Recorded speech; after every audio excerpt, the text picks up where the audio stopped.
Well, hello there, friends. Good to see you again. I hope that you're doing well. I have a question for you again. It seems that I have lots of questions for you sometimes, but I enjoy your answers. And I enjoy asking these questions to you, and I enjoy finding the answers with you. So the question today is, do you have a prized possession? In other words, do you have something that is really important to you, something of great value to you? Do you have a prized possession?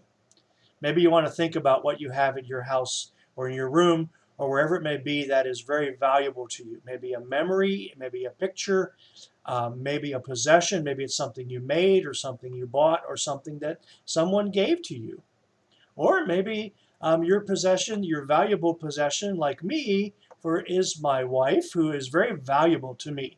Although she is not my possession, and she would be quick to tell you that. But she is very valuable to me. My pets, I love them. Couldn't bring my wife and my pets today to show you, so I brought some other things that are valuable to me. And there's some reasons why I have two items here. There's some reasons why these two items are very valuable to me. The first one is this. This is a Richard Petty collectible car. Now this is steel or very solid. It is a heavy vehicle. I actually have it in a protective case. And you'll see here that it's very, very detailed. Yeah, and very heavy. And the reason that it's valuable to me is that I have always been a fan of stock car racing. And so I've always liked Richard Petty as one of my favorite stock car drivers. And even though he's retired, he's still involved in the sport. I've actually met Richard Petty. I've been to his shop, his farm. I'm a fan. And so this possession that I have is very valuable to me because I like Richard Petty. But it's also more valuable to me because this car was a gift to me from my wife on the first Christmas we spent together as a married couple. Yes, this was the gift that she gave to me on that first Christmas that we spent together as a married couple. And I know that she was extremely excited to give me this gift, and I was also very excited to get it. So this is one of my prized possessions at my house. Another prized possession that I have at my house is this. Oh, you all know that I'm a black and gold fan. That's right. I like the Pittsburgh sports teams, including the Pittsburgh Steelers.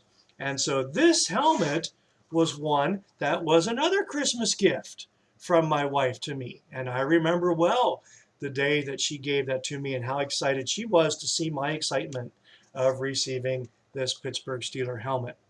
So I have a Steeler helmet and I have a Richard Petty car like that. So these are important things to me. Now, I'm going to come back to that. I want you to think about a prized possession that you may have, that you may feel the same way, just like I feel about my car and my helmet. If you've been watching these videos in order, you know that we are talking about faith. And we're using Hebrews chapter 11 as our guide because Hebrews chapter 11 includes stories of people who lived long ago who were people of faith. Hebrews 11 says this about faith. Faith is being sure of what we hope for. It is being sure of what we do not see. It's like this. Faith is believing that what God says he will do will happen. Faith is believing that God made the earth even if we weren't there to see it happen. Faith is believing that there's orange soda in this can, even if we can't see the soda itself. We know that it's orange. We have faith. So, your prized possession, have you thought about it? Would you give up your prized possession if God asked you to? Would you give up your prized possession if God asked you to? In Hebrews chapter 11, verses 17 and 19, it references the man by the name of Abraham. And we've talked about him several videos now. Abraham had faith. So when God tested him, Abraham offered Isaac as a sacrifice. Abraham gave Isaac up. Abraham had held on tightly to the promises, but he was about to offer his one and only son. God had said to him, "Your family line will continue through Isaac." Even so, Abraham was going to offer him up. Abraham did this because he believed that God could even raise the dead. That was from Hebrews chapter 11, verses 17 to 19. And it referenced Abraham. Now you remember Abraham. We've talked about him, as I mentioned. Genesis chapter 22. Abraham was asked to give up his son Isaac. And the story goes that God came to Abraham and said, I want you to give up Isaac. Now we must remember that Abraham and Sarah were the people who were too old to have a baby or to have a child. And God promised them a baby, and they believed, and it was Isaac who was born to them. And now God is asking Abraham to give Isaac up. That just doesn't seem to make sense, does it? Well, Abraham, even though he did not understand the reasoning for this, had faith that God deserved his obedience, so he was willing to give up his son Isaac in order to obey God. That was a man of faith. That was an act of faith. And God then worked it out. He saw Abraham's faith, and he made sure that Isaac was safe. So, if God asked you or me to give up our prized possessions, would we do it? If God asked me to give up my Steeler helmet, and he would say, Milt, I think you should give away your Richard Petty car. Give it up. Give it away. Would I do it? I'd have to think about it.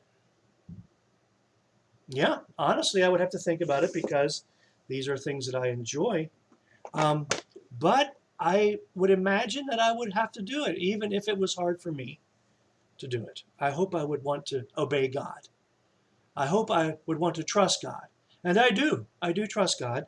So I want to have faith. I want to have faith that he has a reason for asking me to do this.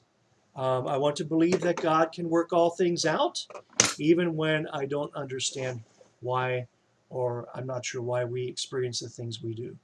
These are days that can test our faith. And God may be asking us to do something or to give something up that we need to be very open to hearing from him. But I have faith that God will make a way, just as he did for Abraham and for Isaac. Abraham took a step and he said, I am ready and willing to give up my son Isaac. And God honored his faith. And he made a way for Isaac to continue to be Abraham's son. And we're going to talk about Isaac in the next video. So I wish for you a day filled with the faith of Abraham, a faith that believes in God and that trusts him and that says, yes, God, I will do what you ask of me, even if it's giving up a prized possession. Have a great day. Make sure it's a day filled with peace, with kindness, and with joy. God's with you.